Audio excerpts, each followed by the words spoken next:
brand new home space heater. This is a 30-pound propane tank, and the top handle's been cut, trimmed down, ground down, so there's just a simple carrying handle here now. And for my radiator element, there is a gear pulley head, and there's the double of this inside the tank, like that, with a big through bolt.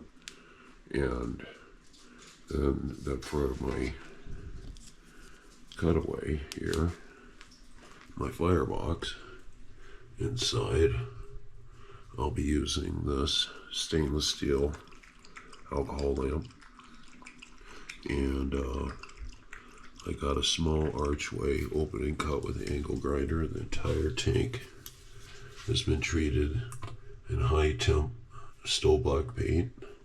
And the base is the original base. I ground off rust when I modified the tank. Safely depressurized, devalved it.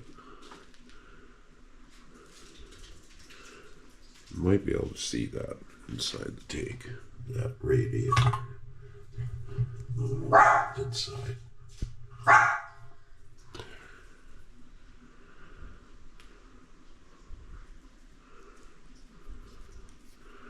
The whole thing powered by that alcohol lamp using denatured alcohol.